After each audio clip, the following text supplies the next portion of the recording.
Students, विद्या कल्लरी में आपका स्वागत है। आज हम देखेंगे थ्योरीज ऑफ लर्निंग। साइकोलॉजिस्ट के अनुसार थ्योरीज ऑफ लर्निंग 3 टाइप के हो सकते हैं: कॉग्निटिविज्म, बिहेवियरिज्म और कंस्ट्रक्टिविज्म। कॉग्निटिविज्म मतलब होता है संज्ञानात्मक, और कॉग्निटिविस्ट लर्निंग मतलब होता है ऐसा सीखना जिसमें मेंटल प्रोसेस का इन्वॉल्वमेंट हो। मतलब जैसे हम लोग सोचते हैं और कोई सिचुएशन को सोच के उससे नॉलेज एक्वायर करते हैं, तो वो हो जाएगा कॉग्निटिविज्म के अंदर। बिहेवियरिज्म मतलब होता है कि हमारा बिहेवियर और लर्नर का बिहेवियर। बिहेवियरिज्म में हमारा जो रिस्पॉन्स होता है एनवायरमेंटल स्टिमुली को लेके, उस हिसाब से हमारा लर्निंग और सीखने का प्रोसेस होता है। जैसे कि आप लोग देखे होंगे कि घर में छोटे बच्चे होते हैं, तो उनको कुछ अच्छा काम करने के लिए लालच दिया जाता है कि बेटा तुम ये पढ़ लो या ये काम कर लो, बाज़ार जाके दुकान से ये सब्ज़ी ले आओ और बाकी जो पैसा रहेगा वो तुम्हारा। तो उनको क्या किया गया कि एक अवॉर्ड दिया गया कि चलो तुम एक्स्ट्रा पैसा तुम रख लो, या फिर इस पैसे में चॉकलेट तुम खरीद लेना अगर ये काम करके आए। तो उससे क्या होगा, उनका हम बिहेवियर कैसे बना सकेंगे कि वो उस काम को हाँ बोलेंगे। तो वो एक एक्सटर्नल स्टिमुली को उनका जो रिस्पॉन्स रहेगा वो पॉजिटिव होगा। और कंस्ट्रक्टिविज्म मतलब कि जो लर्नर होते हैं, जो बच्चे होते हैं, वो कोई नया आइडिया को अपने से कंस्ट्रक्ट करेंगे, मतलब अपने से बनाएंगे। इसमें किसी और की हेल्प की ज़रूरत नहीं होती है, मतलब कोई और एक्टिवली हेल्प नहीं करता बच्चों को। बच्चे खुद से देखेंगे, एक पेन पड़ा है, एक जो आता है रिट्रैक्टेबल पेन, मतलब जो टिक टॉक वाला पेन रहता है, उसमें ओपन करने के लिए हमको प्रेस करना पड़ता है। तो वैसा पेन अगर कोई छोटे बच्चे को हम पकड़ा देंगे तो वो उसमें खेलने लगेगा। कुछ देर बाद खुद से पेन के बहुत सारे पीसेस को अलग करेगा और अंदर क्या है ये देखेगा। तो वो अपने से वो सीख रहा है कि वो पेन कैसे चल रहा है, उसके अंदर क्या क्या है। तो ये हो गया कंस्ट्रक्टिविज्म। तो मेन डिफरेंसेस हम क्या क्या देखें। कॉग्निटिविज्म, इसमें क्या होता है, ये इंफॉर्मेशन प्रोसेसिंग का एक इंटरनल प्रोसेस है, मतलब एक मेंटल प्रोसेस है। लर्निंग क्या है, लर्निंग एक इंफॉर्मेशन प्रोसेसिंग का मेंटल प्रोसेस है।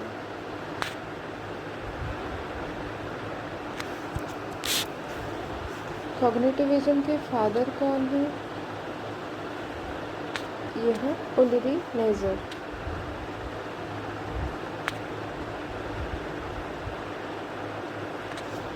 मतलब उल्री नेजर क्या थे, प्रणेता थे कॉग्निटिविज्म के। बिहेवियरिज्म में हम क्या देखें कि जो एक्सटर्नल स्टिमुली और रिस्पॉन्स के बीच में एसोसिएशन है, उससे हम नई चीज़ें सीखते हैं। ये क्या है, our response to external stimuli shape our action.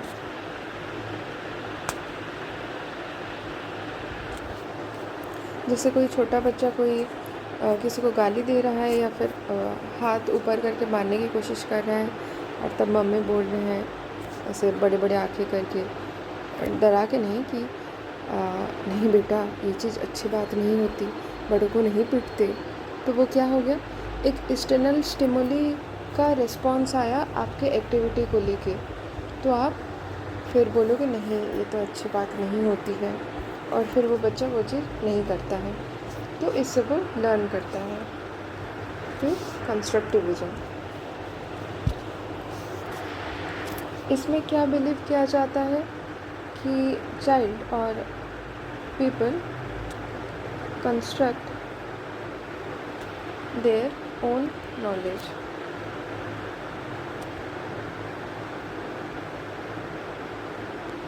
ये किसके ऊपर डिपेंड करेगा? जो डिपेंडिंग फैक्टर्स क्या होंगे? इनका जो प्रीवियस नॉलेज और प्रीवियस आइडिया कोई चीज़ को लेके, उनका जो एक्सपीरियंस होगा, experience and understanding of the world.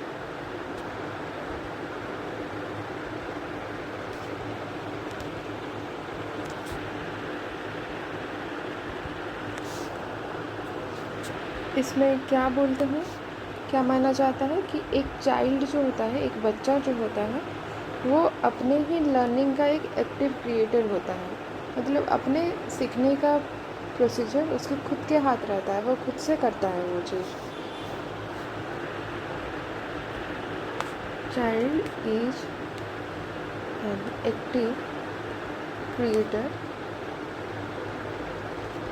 Of its own knowledge और own things।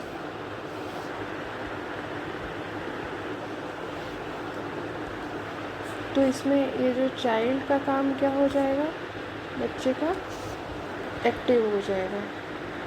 एक्टिव मतलब वो खुद इसमें मेन किरदार होगा, वो खुद से वो चीज़ करेगा। अब हम देखेंगे कुछ फेमस साइकोलॉजिस्ट के नाम,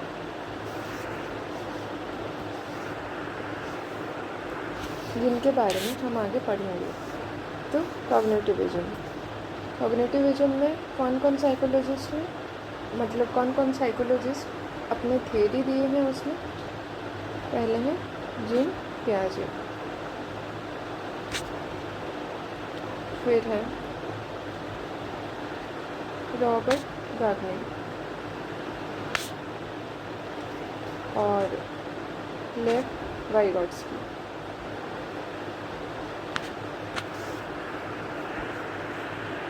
वैसे बिहेवियरिज्म में है B.F. स्किनर,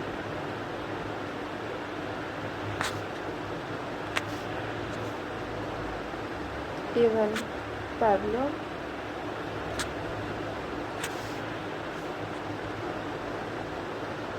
एडवर्ड थॉर्नडाइक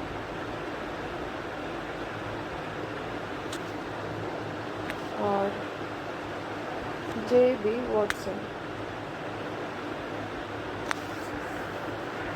वैसे कंस्ट्रक्टिविज्म में है जेरोम ब्रूनर,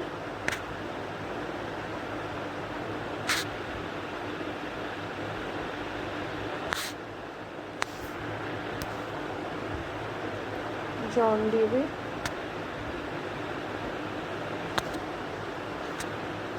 और अगेन लेव वाइगॉट्स्की। वाइगॉट्स्की के एक ही थियरी है, लेकिन उसमें बोथ कंस्ट्रक्टिविज्म और कॉग्निटिविज्म दिखता है, इसलिए हम उनके वही थ्योरी को दोनों के अंडर क्लासिफाई करते हैं। इन सारे जो साइकोलॉजिस्ट हैं, इनके बारे में हम आगे पढ़ेंगे, इनके लर्निंग थ्योरीज़ के बारे में। तो आज कॉग्निटिविज्म का शुरू करेंगे हम जीन पियाजे के थ्योरी से। इसके पहले हम जान लेते हैं कि जीन पियाजे कौन थे। जीन पियाजे एक स्विस साइकोलॉजिस्ट थे और काफ़ी फेमस साइकोलॉजिस्ट थे। साथ में ये बायोलॉजिस्ट भी थे और एक फिलोसोफर भी थे। तो आज हम देखेंगे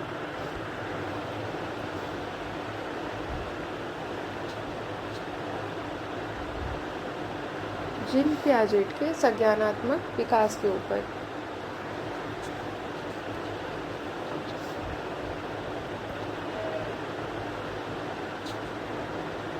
जीन पियाजेट्स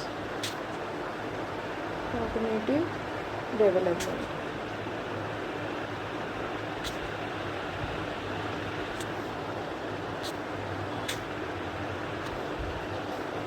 जीन पियाजे कौन थे?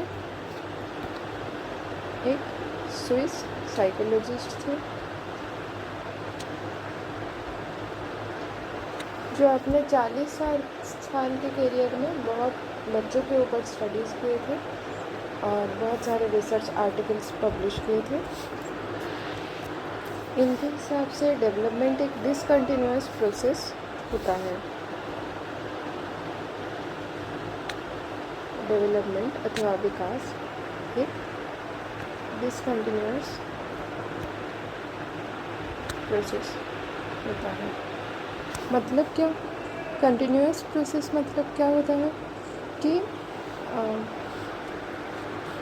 एक रेट में ग्रोथ या फिर वही रेट में उसका डिक्रीज रहे, ऐसा, या फिर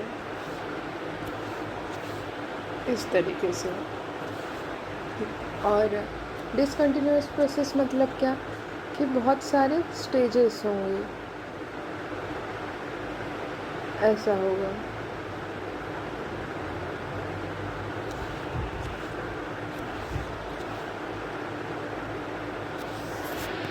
मतलब एक स्टेज दूसरे स्टेज में ओवरलैप नहीं करेंगे। कंटिन्यूअस का और एक उदाहरण हम ले सकते हैं। आप लोग रेनबो देखे होंगे, इंद्रधनुष। उसमें क्या होता है कि 7 रंग अलग अलग होते हैं, लेकिन सातों रंग अपने आप में एक दूसरे के साथ ऐसे ओवरलैप किए रहते हैं कि उनके बीच में हम बाउंड्री अलग से नहीं बना सकते कि ये ब्लू है, ये इंडिगो है, ये वायलेट है, ये हम अलग से नहीं पहचान सकते, नहीं उसका जो सीमा होता है उसको आइडेंटिफाई नहीं कर सकते। तो जहाँ पे ओवरलैप होता है वो क्या हो जाता है? कंटिन्यूअस। और जहाँ पे स्टेज वाइज होता है उसको हम डिसकंटिन्यूअस कहते हैं। वो आपस में ओवरलैप नहीं किया रहता। जैसे हम लोग बचपन में जो इंद्रधनुष बनाते थे कि उसमें 7 अलग अलग स्टेज करके 7 अलग अलग रंग भरते थे, तो उसमें क्या होता था, एक रंग के साथ दूसरा रंग ओवरलैप नहीं करता था, अलग से पता चलता है। तो वो हो जाता है डिसकंटिन्यूअस प्रोसेस, जिसमें दो कंसेक्यूटिव स्टेज के बीच में ओवरलैपिंग नहीं रहता। जीन पियाजे को और एक ये इम्पोर्टेंट पॉइंट है कि जीन पियाजे को चाइल्ड साइकोलॉजी के फादर बोला जाता है। फादर ऑफ चाइल्ड साइकोलॉजी कौन है? पियाजे।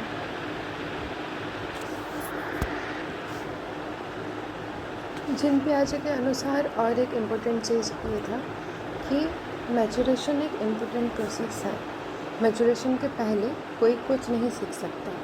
मैचुरेशन मतलब यहाँ क्या है कि एक पर्टिकुलर एज जिसमें बच्चा कुछ नया चीज़ सीखने के लिए रेडी हो जाएगा। मैचुरेशन क्या होता है कि रेडीनेस टू लर्न। जैसे आप एक साल के बच्चे को इंजन कैसे काम करता है वो नहीं बता सकते, या तो फिर कोई कम्प्लेक्स जेट प्रपल्शन के बारे में नहीं बता सकते। क्यों नहीं बता सकते? क्योंकि वो बच्चा वो चीज़ सीखने के लिए रेडी नहीं है अभी, उसका उतना कॉग्निटिव डेवलपमेंट हुआ नहीं है। तो सीखने के लिए सबसे पहले क्या चाहिए कि बच्चे को मैच्योर होना पड़ेगा। तो पहला स्टेप होता है मैच्योरेशन। फिर होता है एक्सपीरियंस। कहीं ना कहीं ये एक्सपीरियंशियल लर्निंग को भी प्रायोरिटाइज किए थे। फिर सोशल इंटरेक्शन, कि सोसाइटी के साथ इंटरेक्ट करेंगे तब जाके वो सीखेंगे। और फिर है इक्विलिब्रेशन। इक्विलिब्रेशन मतलब क्या होता है कि आप एक चीज़ में कन्फ्यूज़न में बड़े कन्फ्यूज़न में हैं, तो इक्विलिब्रेशन मतलब होता है कि धीरे धीरे आप एक इक्विलिब्रियम बिठाते हो कि चलो मैं पहले ऐसा बिलीव करता था, लेकिन अब अपने एक्सपीरियंस से, सोशल इंटरेक्शन से जाना कि ये एक्चुअली ऐसा नहीं है। तो उस चीज़ को क्या करते हो आप एक्सेप्ट करते हो। अपना जो मेंटल थ्योरी है एक चीज़ के बारे में, उसमें चेंजेस करते हो, तो उस स्टेज को बोला जाता है इक्विलिब्रेशन। आगे हम इसके बारे में पढ़ेंगे। इक्विलिब्रेशन एस्टेब्लिशमेंट का पहला स्टेज होता है स्कीमा फॉर्मेशन।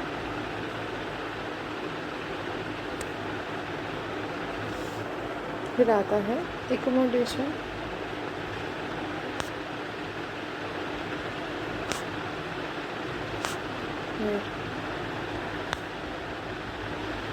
एसिमिलेशन, फिर इक्विलिब्रियम और इक्विलिब्रेशन। और इक्विलिब्रेशन के बाद क्या होगा कि फिर से न्यू स्कीमा फॉर्म होगा। क्या है ये प्रोसेस, इसके बारे में देखेंगे। पहले स्कीमा क्या होता है ये जानते हैं। स्कीमा क्या होता है, एक मेंटल फ्रेमवर्क होता है। मेंटल फ्रेमवर्क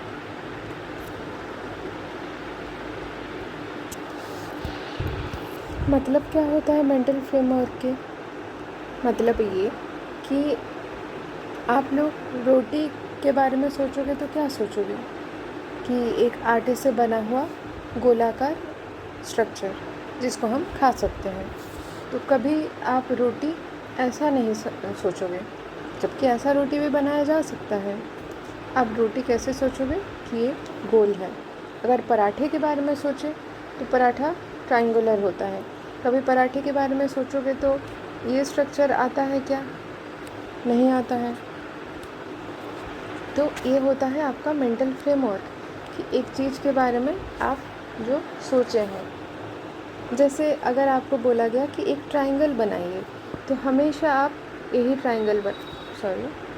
हमेशा आप क्या करते हैं, यही ट्रायंगल बनाते हैं। जबकि ट्रायंगल तो ये भी है, ट्रायंगल तो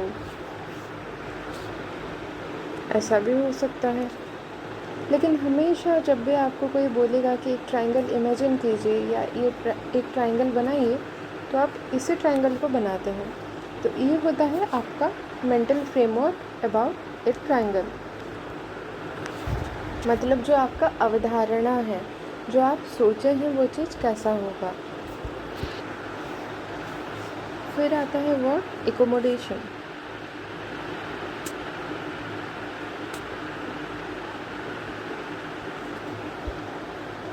डे टू डे लाइफ में हम जब ये वर्ड एकोमोडेशन यूज करते हैं, उसका मतलब क्या होता है कि अरेंजमेंट। जैसे हम बोलते हैं कि कोई होटल में एकोमोडेट करो गेस्ट्स को, या फिर कहीं कोई रूम में एकोमोडेट करो। मतलब क्या होता है कि उनके लिए स्पेशल अरेंजमेंट करना, मतलब थोड़ा बहुत मॉडिफिकेशन करके उनको उधर अरेंज करवाना। वैसे प्याजे थ्योरी में भी एकोमोडेशन क्या होता है कि ये होता है कि मेंटल स्कीमा को मॉडिफाई करना। जो मेंटल स्कीमा ऑलरेडी एग्जिस्ट कर रहा है, पहले से आप जो सोच रहे हो, कि जैसे पहले एक एग्जांपल दी मैं कि ट्रायंगल के बारे में, तो ट्रायंगल हमेशा आप ऐसा ट्रायंगल बना रहे हो। लेकिन बचपन में जब आप मैथमेटिक्स में पढ़े कि राइट एंगल ट्रायंगल भी हो सकता है, ऑब्ट्यूस एंगल ट्रायंगल भी हो सकता है, फिर क्या किया आप, वो चीज़ को एकोमोडेट किए अपने दिमाग में, अपने मेंटल फ्रेमवर्क में। उसको आप अरेंज करवाए कि हाँ ये भी एक ट्रायंगल है और ये भी एक ट्रायंगल है। क्या पहले आपके स्कीमा में वो चीज़ था कि ट्रायंगल में ऑब्ट्यूस एंगल और राइट एंगल भी होते हैं? नहीं। तो आप क्या किए, न्यू आइडिया और नया इन्फॉर्मेशन, नया एक्सपीरियंस, उसको क्या किए कि मॉडिफाई करके जो पहले का आपका मेंटल स्कीमा था, जो मानसिक अवधारणा था, उसमें उसको फिट करवाए। तो एकोमोडेशन क्या होता है, ये एक प्रोसेस होता है, प्रोसेस ऑफ मॉडिफाइंग मतलब जो नेसेसरी चेंजेस होता है उसको आप मतलब मॉडिफाई करके उस चीज़ को रखना होता है मॉडिफाइंग न्यू आइडियाज़। तो process of modifying previous schema और existing mental schema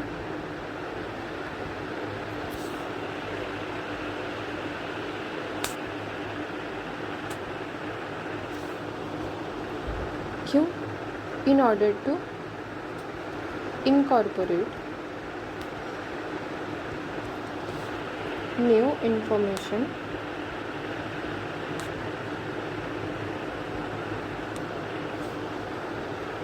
in previous schema। तो एकोमोडेशन क्या होता है? Process of modifying existing mental schema to incorporate new information.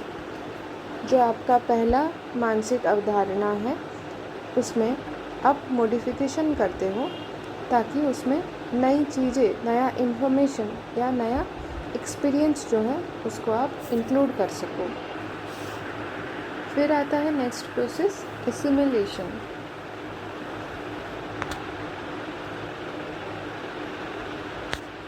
इसको हिंदी में आत्मसातीकरण भी बोला जाता है। एसिमिलेशन का मतलब क्या होता है कि एक चीज़ को पूरे तरीके से समझ जाना और वो इन्फॉर्मेशन और आइडिया को आप पूरी तरीके से समझ गए। बायोलॉजी में भी एसिमिलेशन वर्ड यूज होता है। उसका मतलब क्या होता है कि जो हम फूड खा रहे हैं वो डाइजेस्ट हो रहा है बॉडी में और उसके जो न्यूट्रिशन है वो पूरे तरीके से एब्जॉर्ब हो जा रहा है बॉडी में। तो एसिमिलेशन का बोलचाल वाली भाषा में उसका मतलब क्या होता है? The process of taking in and fully understanding any information और आइडियाज़। और लर्निंग प्रोसेस में एसिमिलेशन क्या होता है कि ये भी एक प्रोसेस होता है, process of incorporating new experience or new information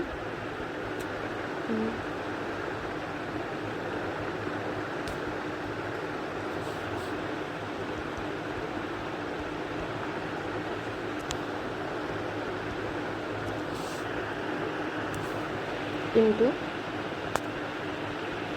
existing schema। देखो, एकोमोडेशन में हम क्या कर रहे थे कि जो पहले आपका अवधारणा है उसमें कुछ मॉडिफिकेशन कर रहे हैं, वही स्कीमा में कुछ मॉडिफिकेशन कर रहे हैं।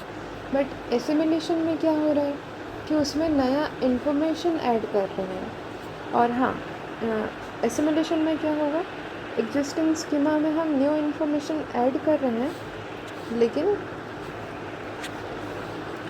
इसमें हम स्कीमा को बदल नहीं रहे हैं। Process of incorporating new information into existing schema without changing those schema.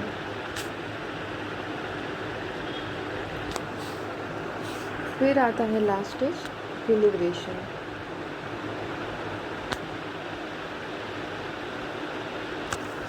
तो हम क्या देखें कि पहले आपका एक मानसिक अवधारणा है, मेंटल फ्रेमवर्क है, फिर उसमें कुछ मॉडिफिकेशन करके उसी स्कीमा में कुछ नया इन्फॉर्मेशन हम जोड़े।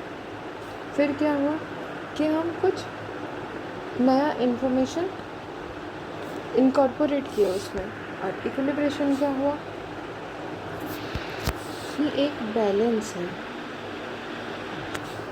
किसके बीच में बैलेंस है कि जो आपका एग्जिस्टिंग स्कीमा था, जो प्रीवियस स्कीमा था, उसमें आप क्या किए, न्यू एक्सपीरियंस को उसमें अटैच किए। और किस प्रोसेस के थ्रू? एकोमोडेशन और एसिमिलेशन प्रोसेस के थ्रू। और एक बैलेंस्ड नया स्कीमा बनाए, उसको बोला जाएगा इक्विलिब्रेशन। तो इक्विलिब्रेशन के स्टेप्स हम क्या देखें कि पहले स्कीमा फॉर्मेशन, फिर एकोमोडेशन, फिर एसिमिलेशन, फिर इक्विलिब्रेशन। अब अच्छे से आप लोग समझ पाए इसके लिए एक एग्ज़ाम्पल लेते हैं इसका। लर्नर्स, यहाँ पे एक गलती हो गया है, माफ़ कीजिएगा। पहला स्टेप होता है स्कीमा फॉर्मेशन के बाद एसिमिलेशन, और उसके बाद होता है एकोमोडेशन। तो पहले क्या होता है स्कीमा फॉर्मेशन, फिर एसिमिलेशन, फिर एकोमोडेशन और फिर इक्विलिब्रेशन। एक एग्ज़ाम्पल लेंगे रोटी और पिज़्ज़ा के बारे में। मान लीजिए कि एक बच्चा है जो कभी पिज़्ज़ा देखा नहीं है और वो घर पे अपना रोटी खाता है, मम्मी रोटी बनाते हैं, वो हर दिन रोटी सब्ज़ी खाता है। तो उसका स्कीमा क्या है? अगर वो रोटी को देखेगा तो रोटी क्या है? एक राउंड और फ्लैट ब्रेड है। इसका एग्ज़ाम्पल देखेंगे अभी।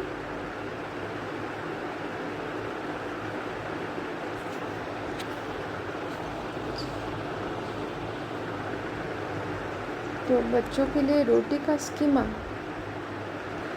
क्या है और रोटी के बारे में उनके मानसिक अवधारणा क्या है कि रोटी एक गोल और सपाट ब्रेड है। उसको कैसे खाते हैं? उसको खाते हैं वेजिटेबल्स के साथ, सब्जी के साथ, करी के साथ खाते हैं।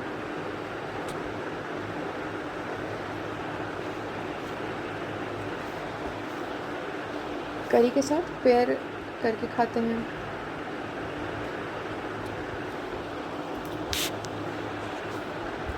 तो एक बच्चा जो कभी भी पिज़्ज़ा देखा नहीं है, वो पहली बार उसके सामने कोई पिज़्ज़ा ला के रख दिया, तो पिज़्ज़ा भी क्या होता है? गोलाकार होता है, राउंड होता है, वो भी एक फ्लैट शेप में होता है और ब्रेड का ही आइटम है। तो वो पहले क्या सोचेगा कि पिज़्ज़ा को देख के कि ये भी एक टाइप का रोटी है। तो बच्चा पहले पिज़्ज़ा को देख के क्या बोलेगा? ओह, ये एक रोटी है। तो एसिमिलेशन स्टेप में क्या हो जाएगा कि पिज़्ज़ा को एक रोटी बोलेगा। ओहो, दैट्स ए रोटी। मतलब क्या है? रोटी के बारे में उसका स्कीमा पहले से है। हम यहाँ डेफिनेशन क्या देखे थे कि एसिमिलेशन क्या होता है? न्यू इन्फॉर्मेशन को इनकॉर्पोरेट करना और स्कीमा को बदलना नहीं है यहाँ पे। तो वो पिज़्ज़ा देखा और वो बोला कि अच्छा ये तो एक रोटी है, क्योंकि दोनों राउंड है, दोनों फ्लैट है और दोनों ब्रेड का ही आइटम है। भले थोड़ा सा चेंज दिखेगा उसमें कि ऊपर टॉपिंग्स वगैरह हैं, लेकिन वो क्या किया? जो नया इन्फॉर्मेशन है पिज़्ज़ा, यहाँ पे नया इन्फॉर्मेशन क्या है? पिज़्ज़ा, उसको वो एग्जिस्टिंग स्कीमा मतलब रोटी में उसको मिला दिया। फिर आएगा स्टेप एकोमोडेशन। एकोमोडेशन में क्या हो रहा है कि जो आपका एग्जिस्टिंग मेंटल फ्रेमवर्क है, एग्जिस्टिंग मानसिक अवधारणा है जो पहले से है, उसमें नया इन्फॉर्मेशन को इनकॉर्पोरेट करना। लेकिन इन दोनों में अंतर क्या है कि एसिमिलेशन में जो आपका पहले का स्कीमा है वो चेंज नहीं हो रहा, और एकोमोडेशन में क्या हो रहा है? वो स्कीमा आपका चेंज हो रहा है। तो बच्चा देखा कि बाकी लोग जो हैं पिज़्ज़ा को अलग तरीके से खा रहे हैं, उसको बीच में से मतलब ऐसे ट्रायंगुलर शेप में डिवाइड किया गया है और उसको बिना कोई सब्ज़ी के साथ खा रहे हैं, ऐसे ही डायरेक्ट खा रहे हैं। उसके ऊपर चीज़, सॉस और बहुत सारी टॉपिंग्स हैं, अलग तरीके से इसको सर्व किया जा रहा है और हाथों में ही खा रहे हैं, लेकिन सब्ज़ी के साथ नहीं खा रहे हैं।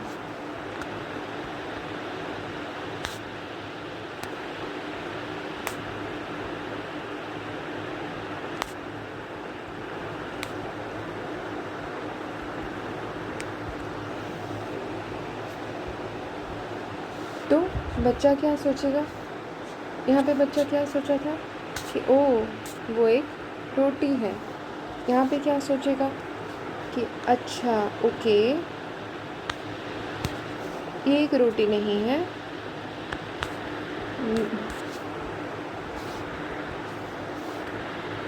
This is not a roti, it's something new.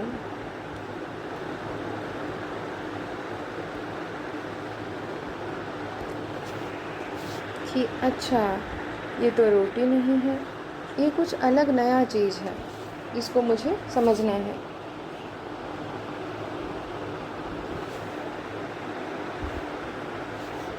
फिर आ गया स्टेप इक्विलिब्रेशन। यहाँ पे क्या होगा कि बच्चा समझ जाएगा कि इसको पिज़्ज़ा बोला जाता है। उसके दिमाग में और एक नया स्कीमा और नया मानसिक अवधारणा क्रिएट होगा पिज़्ज़ा के बारे में, जो कि रोटी से अलग है। और बच्चा समझेगा कि रोटी क्या है, प्लेन होता है, उसके ऊपर कोई टॉपिंग्स नहीं होता और करी के साथ उसको खाते हैं। जबकि पिज़्ज़ा क्या है कि उसके ऊपर चीज़ होता है, चीज़ी होता है, और ये अपने आप में ही एक मील है, इसको दूसरे किसी के साथ मिला के खाना नहीं पड़ता। तो इसमें क्या हुआ कि रोटी का आइडिया और पिज़्ज़ा का जो उसका आइडिया है, ये दोनों के बीच में वो एक बैलेंस क्रिएट किया। वो अलग अलग चीज़ें करके एक नया मेंटल फ्रेमवर्क और स्कीमा बिल्ड कर पाया। हम और एक एग्जांपल ले सकते हैं कि एक छोटा बच्चा जब खाना सीखा, उसको स्पून दिया गया, तो स्पून मतलब क्या होता है, वो जान गया कि ये खाने का एक टूल होता है जिसमें हम कोई भी खाना को स्कूप आउट करते हैं। उसके ऊपर वो खाना रहता है, उसको हम निकालते हैं और खाते हैं। तो स्पून के बारे में ये उसका क्या है, मेंटल स्कीमा है और मानसिक अवधारणा है। फिर आ जाएगा एसिमिलेशन और आत्मसातीकरण। कब, जब हम उसको एक फॉर्क देंगे, मतलब एक कांटा चम्मच देंगे, तो उसमें वो पहले स्पून जैसा उसको यूज करके देखेगा कि मान लो दाल है तो उसमें जैसे हम स्पून से निकालते हैं वैसे वो फॉर्क से निकालने की कोशिश करेगा। लेकिन फिर उसको क्या पता चलेगा कि नहीं, इसमें ऐसा फूड स्कूप नहीं हो रहा। पहले वो फॉर्क को देख के क्या सोचेगा कि अरे ये तो एक स्पून है, ये हो जाएगा उसका एसिमिलेशन। फिर जब वो उसको यूज करके देखेगा कि ये नॉर्मल स्पून जैसा काम नहीं कर रहा, उल्टा क्या काम कर रहा है कि कोई सॉलिड फूड अगर है तो उसमें वो पोक कर पा रहा है उस फूड को उस चम्मच से, तो ये क्या हो जाएगा, एकोमोडेशन, कि वो नया चीज़, नया अवधारणा जो है वो पहले के अवधारणा में एकोमोडेट करेगा कि क्या स्पून जो है वो स्कूप आउट करता है और फॉर्क जो है कि वो फूड को पोक करता है। फिर इक्विलिब्रेशन क्या हो जाएगा कि ये दोनों जो इंस्ट्रूमेंट है और यूटेंसिल्स हैं वो खाने के लिए ही यूज होते हैं, लेकिन स्पून का काम दाल या सूप पीने के लिए होता है। क्यों? क्योंकि वो स्कूप आउट कर रहा है। और जो कांटा चम्मच है वो किस लिए होता है कि पास्ता खाने के लिए या कोई भी फूड, सॉलिड फूड, उसको पोक करके खाने के लिए होता है। तो ये दोनों अलग अलग चीज़ हैं। ये हो गया उसका इक्विलिब्रेशन प्रोसेस।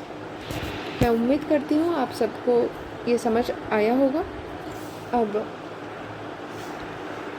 हम देखे थे कि पियाजे का जो कॉग्निटिव डेवलपमेंट है वो डिसकंटिन्यूअस प्रोसेस है, मतलब उसके अंदर बहुत सारे स्टेजेस होते हैं। उसके बारे में हम नेक्स्ट वीडियो में पढ़ेंगे। तो आज हम क्या क्या पढ़े, types of theories of learning, उसमें क्या था, कॉग्निटिविज्म, बिहेवियरिज्म और कंस्ट्रक्टिविज्म। कॉग्निटिविज्म में क्या था कि लर्निंग जो होता है, जो नया चीज़ सीखना होता है, वो एक मेंटल प्रोसेस होता है।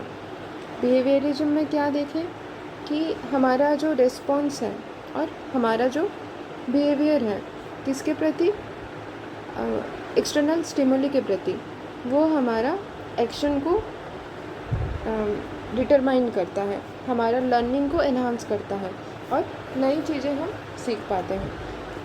कंस्ट्रक्टिविज्म में क्या है कि हम कुछ नया चीज़ अपने से करके या फिर अपने से उसमें खोल ताड़ करके वो चीज़ सीखते हैं।